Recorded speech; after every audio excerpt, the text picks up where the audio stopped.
अगर आपने एसएससी की प्रिपरेशन शुरू कर दी है और आपको ये नहीं पता कि उसकी करंट अफेयर कैसे कवर करें, तो मैं आज आपको इस वीडियो में बताऊंगा कि इसकी करंट अफेयर कैसे कवर करनी है। क्योंकि हमें पता है हमारा मटेरियल तो बहुत है, बहुत कुछ पढ़ने को है, पर हमें वही पढ़ना है जो हमारे एग्ज़ाम में आना है। ठीक है, तो डेली डेली 2-2 3-3 घंटे की क्लास नहीं लेनी है, इतने सारा भंडार जो क्वेश्चनों का होता है उतना नहीं करना है। हमें वही पढ़ना है जो हमारे एग्ज़ाम में आने वाला है। तो हमें तो पता होना चाहिए कि आखिर हमारे एग्ज़ाम में आने वाला क्या है। तो हमने कहा ठीक है, आपको बताते हैं कि हमको कैसा पढ़ना है और क्या स्ट्रेटजी होनी चाहिए करंट अफेयर क्लियर करने के लिए, है ना।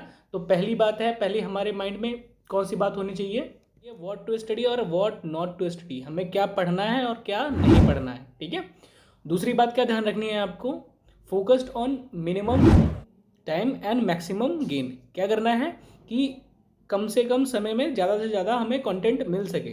ठीक है, ये नहीं है कि काफ़ी सारा हमने कंटेंट क्रिएट कर लिया, कहीं से ले लिया, उसके बाद फिर याद करने में, मगअप करने में बहुत टाइम लग रहा है और वो इतना रिलेवेंट भी नहीं है। तीसरा है smart work with hard work.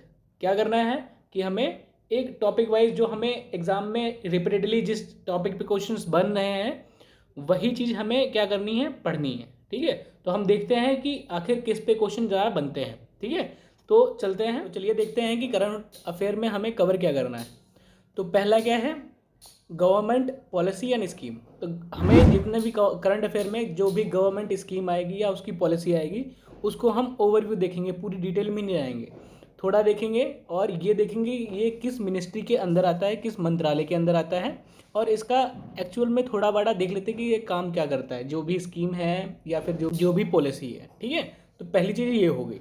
और दूसरी हमें क्या देखनी है, अवार्ड एंड ऑनर्स। इस समय जितने भी प्रेजेंट टाइम में बाई चांस किसी को भी अवार्ड मिल रहे हैं या फिर ऑनर किसी को किया जा रहा है, तो उसमें क्या देखना है कि वो पर्सनालिटी है क्या, पोजीशन क्या है उसकी, करता क्या है। ठीक है, किस किस फील्ड से वो बिलोंग करता है। दूसरा, तीसरे पे चलते हैं। तीसरा है स्पोर्ट इन न्यूज़। ठीक है, तो हमें देखना है कि जो भी न्यूज़ में स्पोर्ट पर्सनालिटी रही हैं उनको देखना है, और वो कौन से स्पोर्ट्स है, यानी कि क्रिकेटर है या बैडमिंटन है, बैडमिंटन प्लेयर हैं, तो इनके नाम पूछ लेता है कि ये कौन से फील्ड से बिलोंग करते हैं। ठीक है, तो ये तीसरा हो गया। चौथा पॉइंट हमें क्या देखना है, डेज एंड इवेंट। जितने भी हमारे बाई चांस ये दो दिन हो रहे हैं, ठीक है, इसमें कौन सा इंपॉर्टेंट डे होता है, किस दिन हम शहीद दिवस मनाते हैं, क्यों मनाते हैं, थोड़ा बड़ा उसका बारे में, और इस बार की उस दिवस की जो थीम क्या है इसको हमें याद करना है। ठीक है, नेक्स्ट पॉइंट क्या है, हमें अपॉइंटमेंट एंड रिजग्नेशन, यानी कि किसी भी चीज़ में, इंडिया में या इंडिया के बाहर कोई इंपॉर्टेंट पोजीशन पे किसी की अपॉइंटमेंट हुई है या फिर कोई वो त्याग के गया है, उनका नाम पता करना है, और हमें क्या करना है कि वो किस फील्ड से हैं वो पता करना है। पांचवा देखना है कि पर्सनैलिटी इन न्यूज़, जैसे कि जो बड़ी बड़ी पर्सनैलिटी हैं, जैसे कि किसी कंट्री का कोई प्रेसिडेंट आ रहा है हमारे कंट्री में या फिर ज़्यादातर न्यूज़ में रह रहा है, तो उसके बारे में पता करना है। ठीक है, तो ये हमारे 5 हो गए।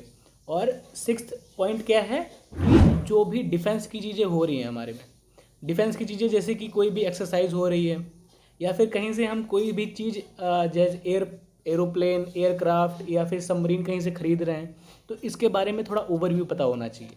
तो हमारी ये सिर्फ 6 चीज़ें हैं। क्या, गवर्नमेंट पॉलिसी, दूसरा award and honour, appointment and recognition, days event, sport in news, छठा क्या है, इम्पॉर्टेंट पर्सनालिटी, और सातवां क्या है हमारा डिफेंस, जो भी डिफेंस रिलेटेड चीज़ें हैं, एक्सरसाइज। और एक्सरसाइज में क्या देखनी है हमें कि एक्सरसाइज किस किस के बीच हुई, इस एक्सरसाइज का नाम क्या है, और इस एक्सरसाइज में हमारे इंडिया से किस किस ने पार्टिसिपेट किया है, किस किस ने मीन्स किस किस एयरक्राफ्ट ने या फिर हेलीकॉप्टर कह सकते हैं, तो इसमें या फिर सबमरीन कह सकते हैं, तो किसने पार्टिसिपेट किया है, ये थोड़ा नाम ध्यान कर रख लेंगे। तो हमें बस इतने ही चीज़ देखनी है, ज़्यादा नहीं देखनी है। और कुछ लास्ट पॉइंट जो है, लास्ट है 8वां पॉइंट, जिसका नाम है मिसलीनियस। मिसलीनियस के क्वेश्चन बहुत ही कम बनते हैं, जितने भी क्वेश्चन हैं जब यही 7 पॉइंट के अंदर ही बनेंगे। मिसलीनियस के 1-2 क्वेश्चन, मिसलीनियस मीन्स क्या हुआ, जैसे कि कोई ऐसा इवेंट जो अभी तक नहीं हुआ है और ना होने वाला है, हमें क्योंकि होने वाले का हमें तो पता नहीं, पर ऐसी चीज़ें जैसे कि अभी एक ग्रीन कॉमेट आ रहा है ये पृथ्वी पे, पर हमें इससे पहले नहीं पता था, अब ये नई चीज़ है और नई चीज़ है और न्यूज़ में ज़्यादा रह रही है, तो ये चीज़ें हमें पता होनी चाहिए। तो हमें मिसलिनियस वाला भी पॉइंट जोड़ लेना है। तो इतनी चीज़, इसके आगे कुछ भी ज़्यादा नहीं पढ़ना। तो आप जहाँ भी पढ़ते हैं आप इन बातों का ज़रूर ध्यान रखें। और हाँ, मैं आपको बता दूं कि मैं यही सारी चीज़ें अपने AME2A चैनल पे कराता हूँ। वो वीकली करंट अफेयर है, हर मंडे को वो अपलोड होता है और ये सारी निचोड़ हम उसी में करते हैं। अगर आप सीरियस प्रिपरेशन करना चाहते हैं तो आप उसको ज़रूर फॉलो करें। मैं आपको श्योरिटी दे सकता हूँ कि इसके बाहर क्वेश्चन नहीं आएगा।